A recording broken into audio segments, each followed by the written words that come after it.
Okay, we got sound. Fantastic. Hi, everybody. Thank you. Enjoying OC3? Yeah. Yeah, good stuff. You'll see some good demos, good talks. Excellent. Big thanks to Oculus for setting this up. Fantastic. Okay, so my name's Steve Hughes. I'm a senior application engineer with Intel. Senior in terms of years, hence the grey, the new style. Okay, and normally I'd ask for things like a show of hands, who's an actual developer with Oculus, but it's really easy now with any VR. You don't need to show of hands. You walk around the room and you look for the people with a little tuft of hair at the back, where the headset's been pulling. Yeah, I've got one. Okay, before I start, quick housekeeping thing. I have a problem. I hope this works, okay? Because I don't like you all to just sit there and do absolutely nothing for an hour. Yeah, because I'm working, so I think you guys should work too. So my wife is back home in England, and she gets a bit annoyed about me coming to these shows because she thinks that I'm just kind of coming here for the beer and the parties and to play games, and I do. Okay, quite a bit.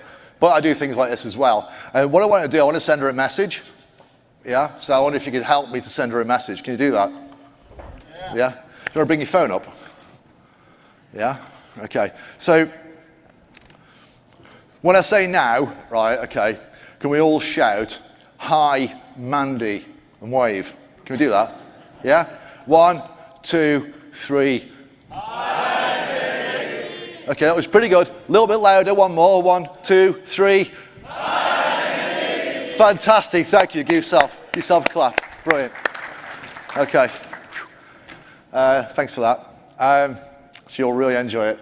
Okay, so down to the talk then. We've got quite a bit of material to get through, so I thought I'd waste a few minutes at the start. Okay, so I've already introduced myself.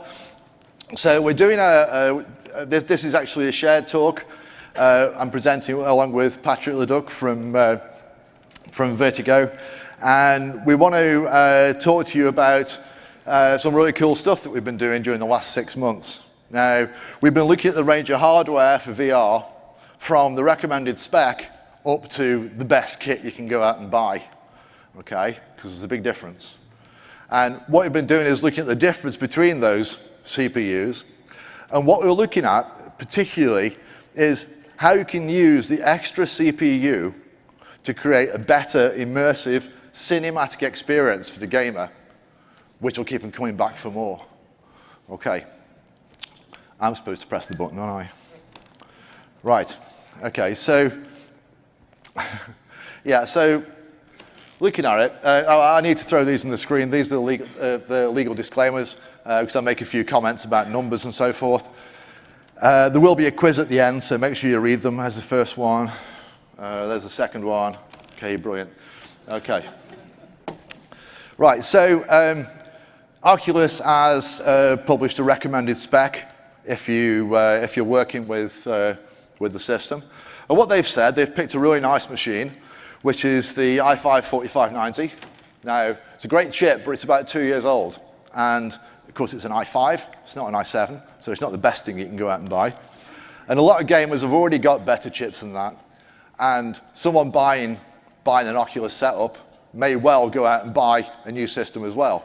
And just because the recommended specs are 4590, buying a system for modern gaming may well involve something more special, like maybe this one at the bottom, yeah? So I've put down here an i7 6700. Now, the big difference between these two processors. Okay, so what have we got? We've got a 20% increase in base clock speed. We've got a 33% more cache. We've got 60% more in buzz speed, okay? And we've got a DDR4 instead of DDR3 memory. Bottom line is, you can do an awful lot. But what can you do? Right, so you can't actually change the frame rate because the frame rate requirement is 90. So you can't change that. We can't change the gameplay because then it's a different game for the people who are playing on that higher spec machine.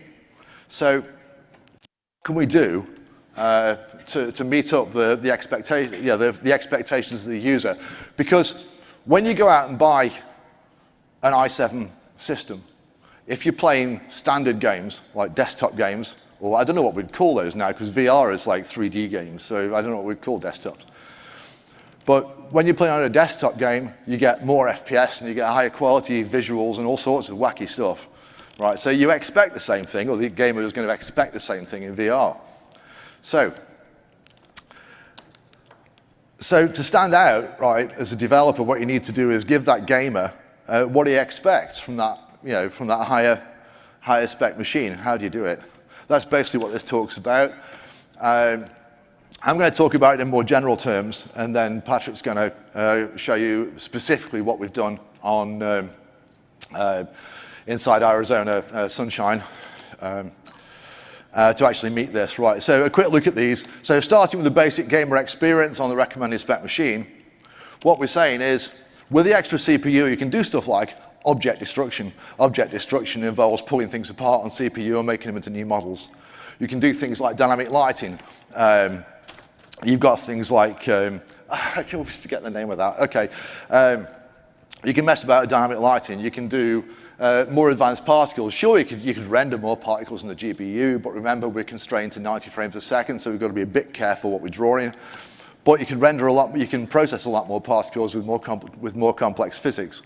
You can add incidental content that you wouldn't normally put in the game because it doesn't take part in the game, but you'd have it anyway, yeah? Just to add to the actual cinematic experience again. You can do advanced audio processing. There's a great talk, I think, going on audio processing. I've not seen it yet, so I don't know. Things like, you can take your basic kind of character physics, your general character physics, and do all sorts of weird and wacky things with the animations, which, again, Pat will talk about. Dynamic animation as well. So CPU cloth physics. So a lot of cloth processing goes on the CPU because, generally speaking, the physics processor or the physics operations in most engines do it all on the CPU. And finally, things like wind and weather, doing kind of global kind of wind simulations. And again, Patrick will talk to us about that a little bit more later. So what's the effect of adding all these? The effect of adding all these is you get a deeper, immersive cinematic experience from the higher CPU. Incidentally, when it comes to questions, I can't see the audience, and so I assume Patrick can't see the audience either when he gets up here. In fact, are you all still there? Yeah, you are, right. So when it comes to questions, we're going to leave them to the end. Then if you have a question to ask, can you come up to the microphone? The only exception is if you have a really, really bursting question that is like, I've got to ask it, right? And then, yeah, sure, put your hand up or shout or something. But generally, yeah, we'll do questions at the end. We've got a bit of time, hopefully. Right, so on within a basic engine, what you quite often find in a basic engine is you have you've got your GPU content, your CPU content, right? So I'm teaching you all the suck eggs now. Okay, so you have a game thread and a graphics thread, and you chuck information from the game thread to the graphics thread about what's visible, and the graphics thread goes and draws it, and the GPU thread and the GPU goes and draws it. And the idea is, we need to finish that inside, I don't know what, 11 milliseconds, okay? But the CPU is more than that. The CPU has a whole load of other cores as well. I've drawn 3, 4, 5, 6. There's actually 8 there, so this would be an 8-core system. And those eight cores are all executing tasks. This is an example from, this is kind of a schematic diagram taken from a tool called GPU View that I'll talk a little bit about at the end when I talk about tools. The idea, okay, so this is my call to arms, if you like, okay, is sure, you've got a task-based system, but I've got myself tax on my mind for some reason. So you have a task-based system, and a lot of the tasks, a lot of your processes or things you need to get through during the CPU frame are broken into tasks and processed on the different cores. So the thing is, there's loads of idle time. Now, if you remember, we said 11 milliseconds per frame, right? But if you've got an 8-core system, in theory anyway, you've got 88 milliseconds of processing, CPU processing, if you manage to use all 8 cores. and you manage to use them fully. I'm not saying that that's an easy thing to do. I've not seen many people do it, but you can add more and more content into your task system, and that content you're adding is what's generating the realism. So we put extra tasks in, and we add that extra 20 or 30% CPU that I talked about at the start, and the result is being able to add all those kind of wonderful extra immersive effects that we talked about on the previous slide. Okay, does that make sense? Good, right. So I'm going to end my little starting session with this. Okay, so if a gamer buys the recommended spec system, the game's playable. Yeah, it's an absolute must. You heard the talk earlier. You've heard John talk a number of times. Lots of people are saying it. Yeah, you have to hit the 90 frames a second. If you don't, it's an unpleasant experience. Actually, I'm one of these people who I play sort of 30, 45 frames a second games in VR quite regularly. I don't mind, it doesn't bother me, but I know it affects other people. It might be because I'm blind. Yeah, I think that's what I wrote. Yeah, so the thing is you need to keep to that frame rate on the basic spec machine. But if he buys a higher spec system, right, what you can do is you can take advantage of that extra processing power to add a bunch of extra stuff. And what's the purpose of this? What's the reason for doing it? The reason is you generate a more immersive cinematic experience the higher the higher level of processor you add into the system. And the result is the user feels validated for the system that he's bought. And if you do that to him, yeah, then you're investing in him. And he's going to come back, and the next time he buys a game, he's going to think, well, my mega system, last game I bought from company XYZ was awesome on this processor, so let's go see what they've done next. Yeah? And then new processor comes out, and then we move on to that, and so on. And up and up. Right. So, quick note on why we chose Vertigo. Right, okay. We already knew about Arizona. We already know about Vertigo. They've got a number of games that they've written, World of Diving, Skyworld, which are VR specific rather than being kind of first-person games or whatever. They've been converted, yeah. And there's no kind of non-VR version. They're solely devoted to this kind of VR interface, using the VR API and making a VR game, which is great. Okay, so we wanted to work with the company. Well, we didn't want to specifically as such, but we thought it'd be a great idea to work with a company on a game based on Unity, because Unity's got a great threading engine built in already, okay, and there'd be no like novel VR issues like you get with a new engine, right, and no novel threading issues that you get as well. And I will say as well, we partly chose them because they're European based and I'm based in Europe, so that was a lot easier than traveling back and forth to the States every 5 minutes. Anyway. So yeah, and we've been at it for about 6 months, and I think we've done some great stuff. Now Patrick's going to show you specifically some of the stuff that we've done, and I think you might be amazed. There you go. I can't build you up any more than that, can I? Okay. So as they say, ladies and gentlemen, Patrick Leduc. Break a leg. Well, is this on? Yeah. Okay. Well, thank you, Steve. Let's head over to my part of the presentation. So I'm going to tell you about Arizona and what we did with all that extra processing power. So I will start off with a small introduction, telling you a bit about myself and a bit about the company that I work with. Then I'm going to tell a bit about Arizona Sunshine for perhaps people who are not familiar with it yet. I'm going to tell a bit about maintaining 90 FPS on Unity. And after that, I will show you what we did for the extra features in the Intel Core i7. And in the end, I will wrap it up with a bit of engine troubles we encountered by adding those features in. So let's start. So I work for Vertigo Games. It's a small company based in Rotterdam, the Netherlands. We are about 11-person venue now. So the team consists of my boss, that's one. We have a PR guy, an accountant. We have a concept artist, I believe, like 3 artists and 5 programmers, which makes 11. So we teamed up with Jaywalkers Interactive. This is a small company of 2 guys who help us create Arizona. One of the guys is an animator, and the other one is helping us on some additional level design. And, well, something about me. I'm Patrick Leduc, as said. I tend to have a big interest in everything multiplayer related, so my office hours, I obviously fill those hours with networking features and stuff like that.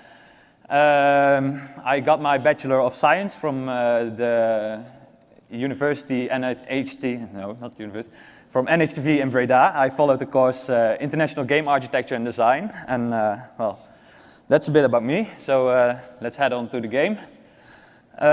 Arizona Sunshine is a VR zombie shooter, playing in the wastes of Arizona. We offer several game modes. We have a single-player campaign, which can also be playing cooperative. And then we offer a horde mode, which is basically the defend the point, endless zombie wave kind of game mode, in which you can play together with 3 of your friends and try to achieve the maximum score. So that's quite a nice mode for now. So well, let's talk a bit about getting that 90 frames per second on Unity. Okay. Press next. Yeah. One of the key things to keep in mind while optimizing for Unity is minimizing your draw calls.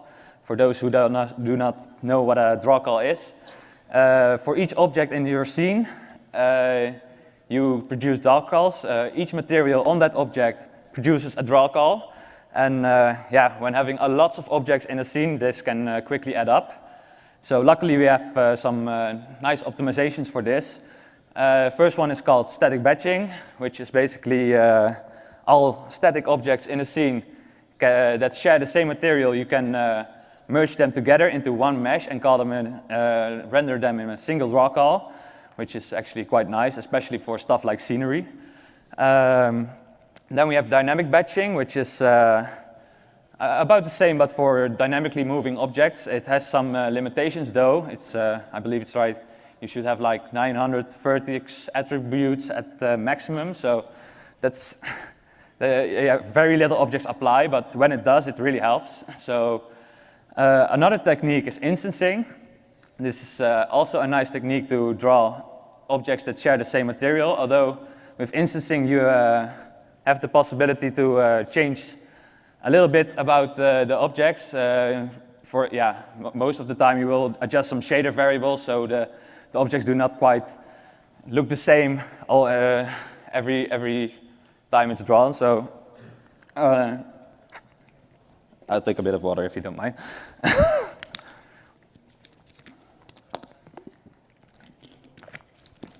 Okay. Another great technique we use is the single pass rendering.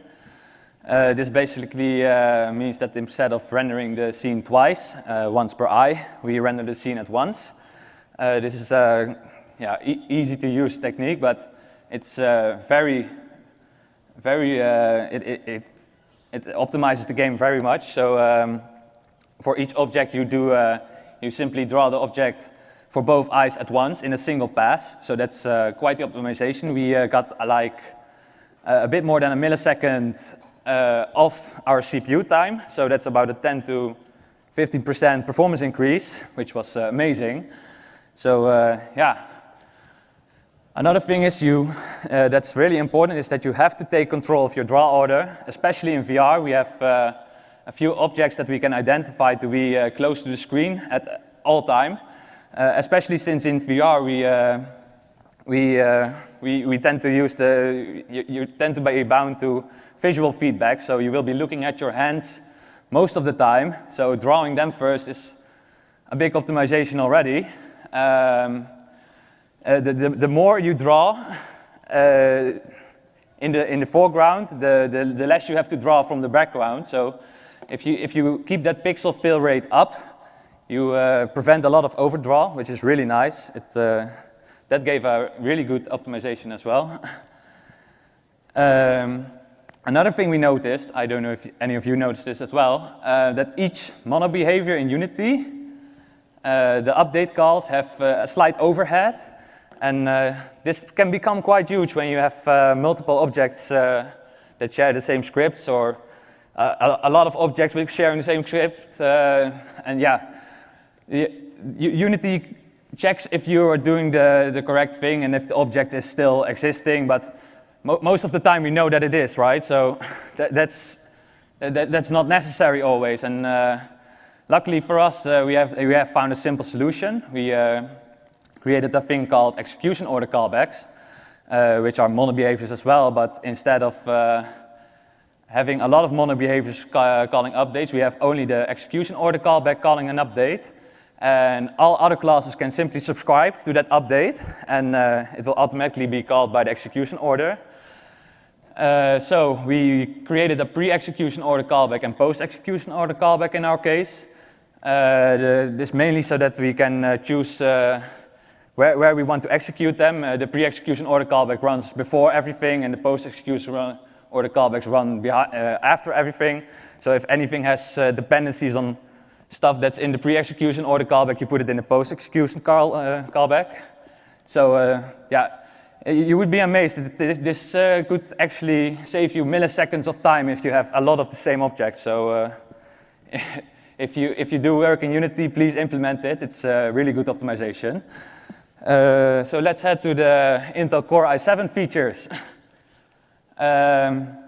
First off, I did the video editing myself.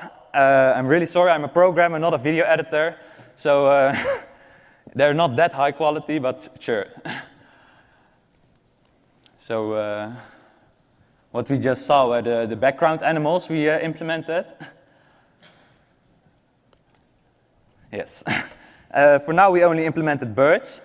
Birds really make the world feel alive. We really wanted the player to have that better cinematic immersive experience. So that's why we tried to add creatures to the world. Birds were our first choice, but we're not limited to birds, of course. We might even implement snakes or scorpions or perhaps flies. Basically anything that could survive a zombie apocalypse is a nice possibility. To implement the birds, we implement flocking algorithm. Most of you will probably be familiar with that flocking algorithm. It's basically each bird checks how many birds around him are flying in a certain direction and tries to steer in that same direction to create a kind of flocking behavior. So based on that, the impact we took on performance was mainly the logic of the animals. That was quite heavy, and also the physics. This because the bird has to be aware about its surroundings. And whenever you shoot it, it should fall to the ground to its death. But people will be shooting those birds, so that should really happen. I've wasted countless of ammo clips on those. Really fun. So we also took a slight impact on the rendering, but this was not too bad. We could use several techniques like instancing to optimize this, so that was nice.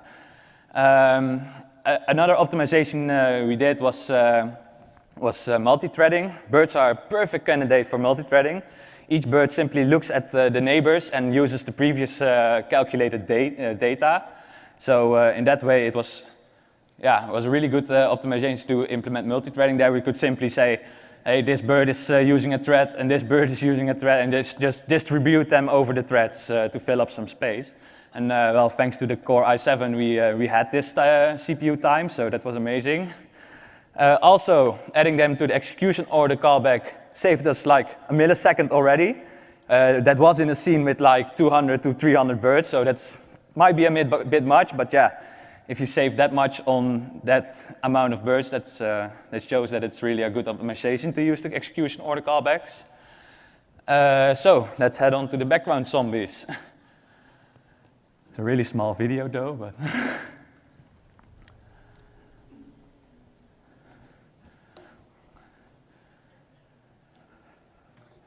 Okay, cool. So what we were looking at was a group of idle zombies wandering around Arizona. They just stand there because they have no purpose. They are far away in the background, not doing anything, not noticing the player. We also have a moving horde group. Basically, if we have a bridge in the background, we can set a group of zombies who walk across that bridge. It's a really nice look. Again, this added to the feeling that the world around him was alive. Again, the immersive cinematic experience was enhanced. We really wanted the player to give the player the idea that the world was alive. So this really made the player think that the world was infested with zombies. So that was a really nice addition. To do this, we had to extremely simplify the AI of the zombies. On an i5, we can basically do like 10 to 20 zombies, which is not that much without causing any hiccups or lag. So we tuned them down, especially for the background zombies, quite a bit. The impact on performance was still, although simplified zombie logic, it still was quite the performance impact, but once again, the i7 helped us fill that CPU time. Rendering took a big hit as well. Zombies are not an easy thing to render, and luckily it fitted within the GPU frame, so we just let it be like that for now. Now to the more interesting features. We have terrain deformation. As you can see, there's a small crater now on the ground thanks to the explosion. We also do that with grenades. Right. So that's a really awesome effect. So we added real-time terrain deformation to the game. Basically, when an explosion happens close to the ground, we deform the ground around the explosion. We first tried to do this on the CPU entirely, but this turned out to be a bit heavy. Physically replacing the entire terrain was a bit too much, so we had to split that feature. We created a custom road shader to visually deform the terrain on the GPU. And the physically based, so the collider, is done on the CPU, using almost exactly the same code as the visual part, but that worked quite well. So we soon detected that we had to differentiate between game modes. In the horde mode, you and your 4 buddies, or 3 buddies, stand in a close vicinity and get access to a lot of grenades, a lot of explosive barrels, and you keep deforming the same terrain around you. So in that way, you are easily creating bigger holes, bigger deformations of the terrain. So for the horde mode, we pre-tessellated the terrain. In campaign, we do real-time tessellation. Here we can, of course, limit the player in terms of the amount of grenades that we give him and stuff like that. So that was not necessary in the campaign. Now let's see something about the wind. We've added.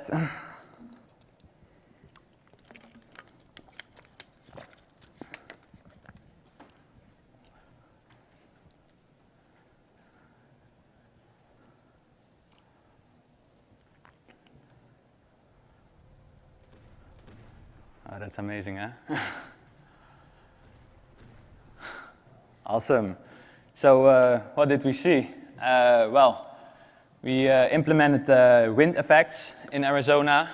The wind can modify several objects, some of them being the rigid bodies, particle system, cloth, and vegetation. So all those react to any form of wind. You might wonder, why did we not just use Unity's wind zone? Well, the wind zone implementation of Unity is limited to the trees that Unity provides. And we found little to no support for adding extra objects. So that was a bit hard. So that's why we decided to create our own. Basically the same receivers as listed the previous frame. But okay, so to produce wind, we have 3 different types of effectors. They are generally the objects who create the wind. We have a global effector, in which you can simply set a general direction for the wind. Then we have a local effector, which is basically a grid-based wind map, in which you can really define the flow of wind in a certain area. A good example would be a ravine. You would really want that the wind flows through the ravine instead of in all general directions. And we also created a shockwave effector. This one is basically used for explosions, and I actually have a nice video on that. This is taken in the editor, so don't be surprised that it's a bit laggy, but so that was a bit quick, so I added a slow-mo. No worries.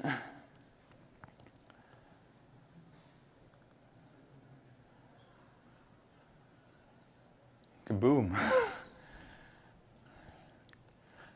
Oh, cool.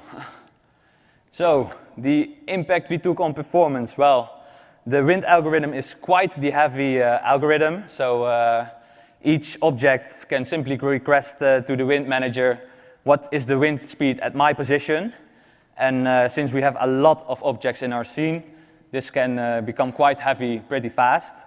One of the optimizations we did was creating wind probes. With wind probes, you can basically tell other wind receivers, like, hey, don't worry about it, I do the calculation. So you could place a single wind probe in for example, a close environment of a lot of bushes, a lot of plants forming a bush together that share the same wind probe. So that's one wind calculation instead of like 8 or 12 or how many plants you put in that bush. Another optimization that we did was for the particle systems. At first, we simply did a per particle wind effect, and this turned out to be real heavy, especially when we have big particle effects using a lot of particles. So we created a few other modes, gradually decreasing in realism but increasing in performance. The second mode is that we simply ignore the velocity of the particle and just make it go with the wind. It's still quite heavy, but it took some calculations away. So for small effects, this is quite nice. Then we have a mode in which we take the average of all particles. This works especially nice on particle systems that span a lot of particles at once. And as a fourth, we created a per system mode, which is not that realistic and very performance-light, but for small effects it works, so that's nice. In the end, this meant that we were effectively in control of the wind. We could tweak wind per area using the local wind effector. We could change the density of the nodes or just broaden them out over a larger area. And in this way, we could really balance the CPU load per area. So in that way, we created a nice balance between performance, realism, and accuracy, which was really nice. It takes some time to tweak it, but in the end, it's worth it. So then another awesome feature, mutilation, which is really cool. Yeah, awesome.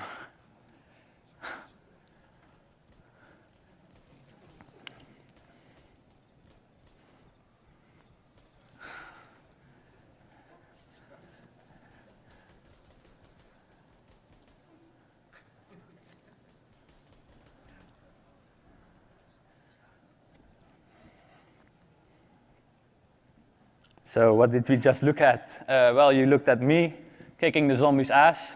So that was, yeah, quite awesome. The zombies, we can shoot off their limbs or create huge impact wounds. Sorry. Yeah, this just makes the game look that more great than it originally does. On i5, there's no mutilation, so there's a good reason to buy an i7 there. So how we did it? We used a paper called Rendering Wounds in Left 4 Dead 2 by Alex Vlachos, or however you pronounce it. But I must say that I like the effect way more in VR. It's way more cool in VR. To give you a basic idea about how it works, the limb that got shot off gets a culling volume over it. That culling volume gets then processed by a shader. All the vertices within that culling volume will not be drawn. So instead, on the edge of the culling volume, we render a separate wound mesh. And to top it all off, we project a blood texture around that wound, really giving the idea that you damage the zombie tremendously. So the impact on performance, well, rendering took a huge impact here. For most, the impact was on the physics. For all the new limbs that were flying around, all the new heads, new hands, new legs that were falling off, they all have to have a nice physical representation. The optimization here was object pooling. We just created huge amount of pools. I believe that we have like 40 or 50 pools filled with zombie limbs. So we have, yeah, at every point in the game, we have like 10 heads on the side and 10 legs on the side, and basically everything that we need to mutilate the zombies. So yeah, another cool feature, fracturing. Let's take a look at the video.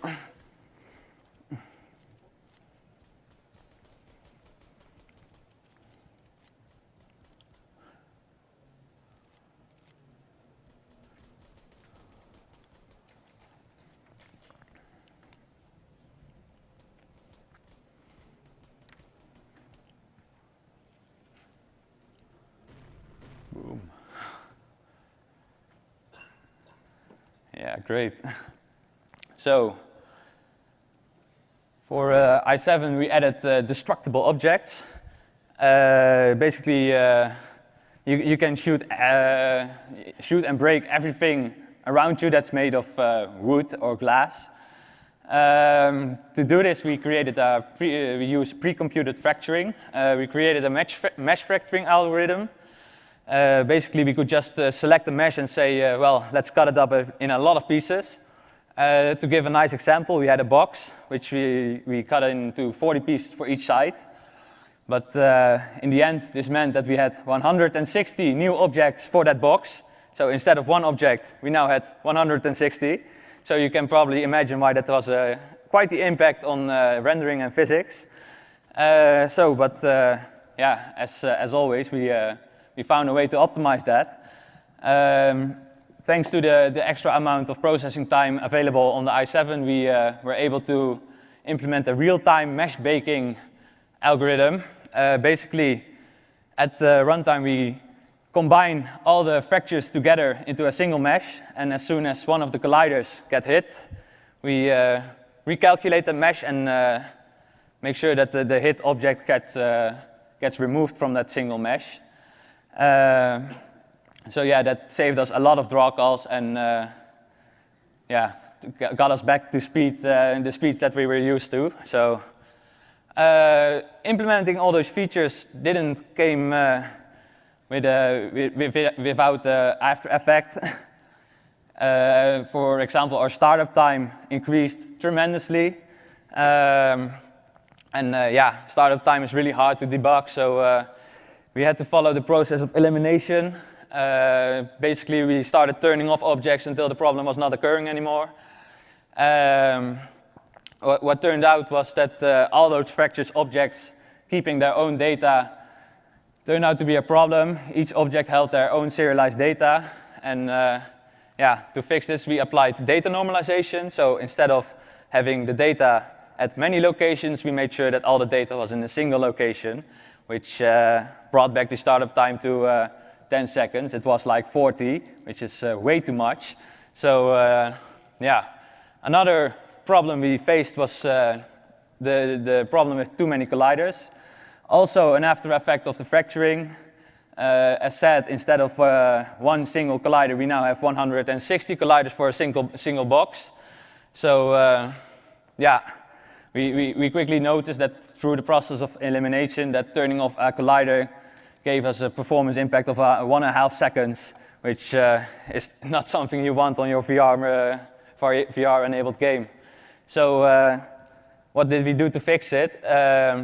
Well, we created the collider remover, which does not really remove the collider, it just teleports them to a location far off into space, so you won't notice it ever. We also know that destroying rigid bodies can become quite expensive. When you have that many colliders, I believe destroying an object costs an impact of 2 seconds, which is also way too much to do real time. So our optimization then was to only add the rigid body when it was required. So when you shot a fractured object, we only added rigid bodies to the pieces you shot off, which in the end meant that yeah, most of the time players don't destroy more than 5 or 10% of the scene. So in most of the times we're good. If we have a really enthusiastic player, we'll probably end up in the worst case scenario again. But most of the time this won't happen. So again, we brought back the shutdown time from 40 seconds to about 11 or 12, which is way better than the other option. So that's the end. Back to you, Steve. Thanks. Fun. Good one. Okay. Whoa. What's that step? It's a big one. Right. So some practical examples there then of what happened during the 6 months we were looking at the project. So what were we doing? We weren't just sitting about expecting the guys to do loads of work. We did quite a bit of support. Where are we? Right, so we used a bunch of, these are the tools that we used, okay? Obviously, even though we're just talking about doing CPU optimization, you've got to be a little bit holistic, because obviously a lot of the references Patrick made included adding stuff to the rendering pipeline as well. Okay, so we use graphics performance analysis, an Intel tool. I've been talking about, I'll call it GPA from now on, because it's a really big mouthful.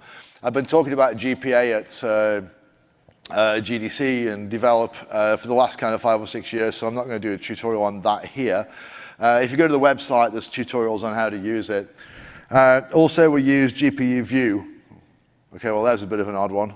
But GPU View is actually a fantastic tool for doing kind of holistic optimization on VR apps. You'll see why. I'll show you a couple of screenshots. It's a great tool. I use that almost exclusively to track down CPU problems. There are a few other tools you can use as well, but that one kind of worked for me. And also the Oculus HUD. The Oculus HUD is fantastic. Missing out, finding those kind of groups of missed frames, really cool. So I want to just give you a little bit of a flavor of what I did. We don't have time to dig too deeply into the tools, but I just want to show you a couple of the pictures. But first, I want to go back to the Know Your Enemy slide, slightly more complicated. This is the optimization problem.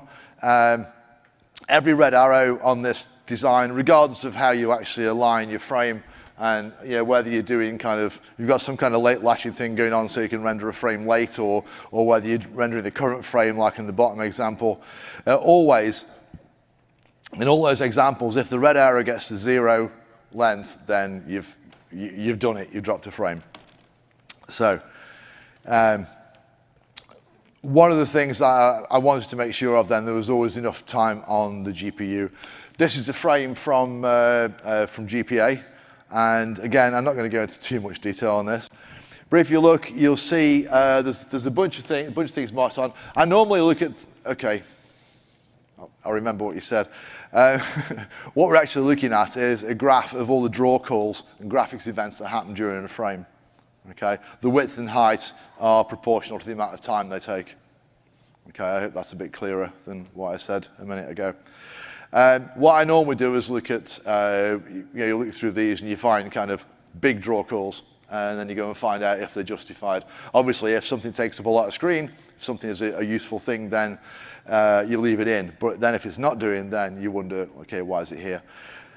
So the big draw calls, marked A and B. Very first thing I looked at on this particular run, and sure enough, they're kind of foreground landscape. It's all this stuff down here, okay.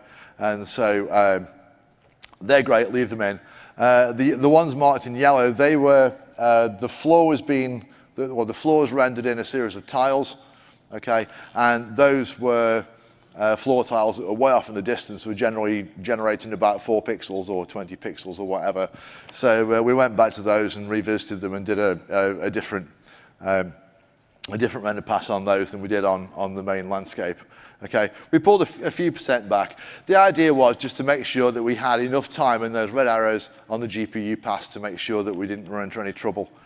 Okay, so back to that diagram I used earlier. So I keep drawing this diagram. This diagram is essentially what you see when you use GPU view, or rather it's what you should see, the way your mind should interpret the pictures you see in GPU view. GPU view is an immensely complicated app. It's got tons and tons of data in it. Okay, I want to have a look at a couple of frames, and there you go. Actually, it looks pretty good on the board. Can everybody see that all right? Can you make out the details? Right, the bar across the top is the GPU queue, okay? These are the important parts, and all the set of gray bars at the bottom, they are the CPU threads in the game in action. Interesting, I'm sure someone will probably point out, if anyone's still awake, someone will probably point out there are slightly too many threads there, because in fact, yeah, it is slightly oversubscribed. We won't talk about that. That's going to get fixed. So if you look at this one, this is with the effects all turned off, and you can see these vertical columns. I'm going to go over here. I was going to bring a laser pen, but they won't let you take it on airplanes anymore. So this section, okay, this is a frame, this is a frame, this is a frame on CPU. Now we've got the top three. They're the main Unity thread. They're the graphics thread, and they are the graphics driver. Then all these bottom ones, these blocks, this is the task system in action. Okay, so if we go one on, that's a frame basically with all the effects turned off, and you can see from that kind of, yeah, we're comfortable. Yeah, nothing's causing a problem. You can see the graphics frame at the top. I can't reach that far up. I could jump, but okay, you can see the graphics frame at the top, and you can see the CPU frame down at the bottom here.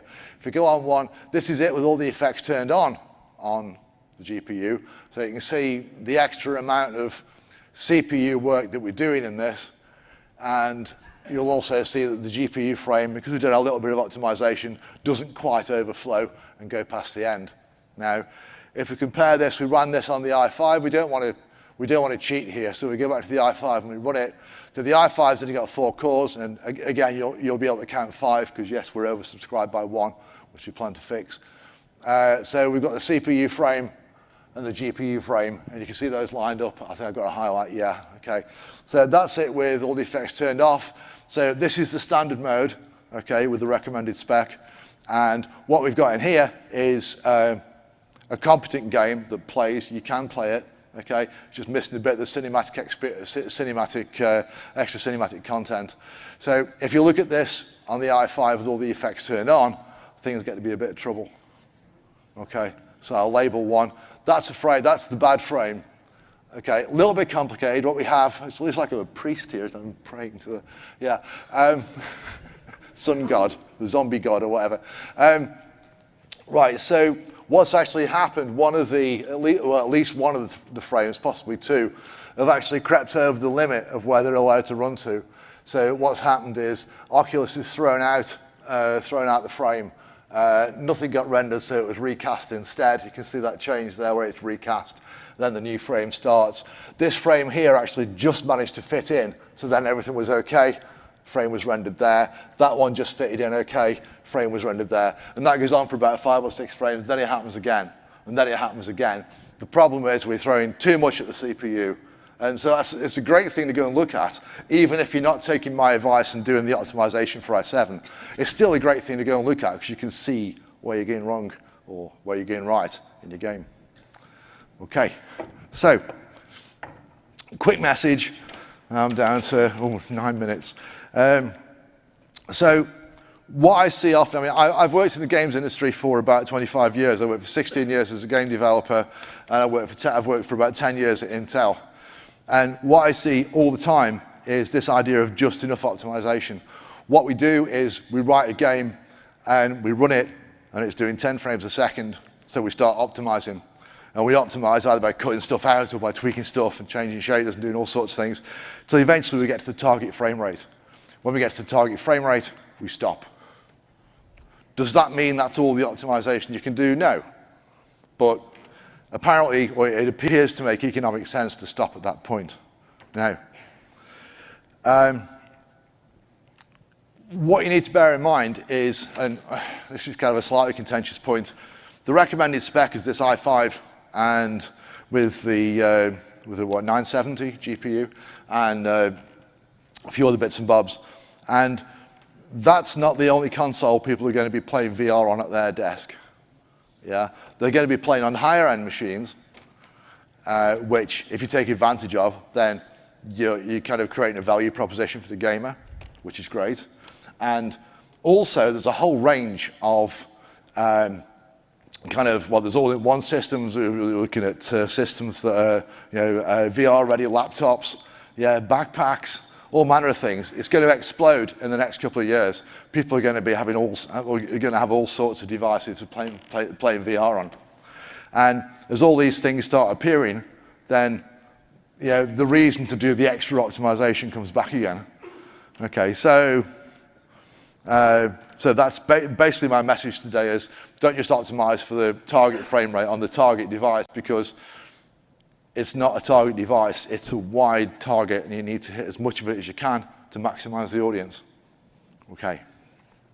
So finally the message, meet the minimum requirements, yeah, sure. And someone should have deleted minimum there and put recommended. I'm sorry, maybe it was you, maybe it was me. Sorry, that should say meet the recommended requirements, okay? And then optimize some more, and use the extra processing power to create the deeper immersive cinematic experience, which is key to VR, and keeping your developer, ruined that, didn't I? And keeping your gamers coming back for the next game and the next game, and supporting you as you support them.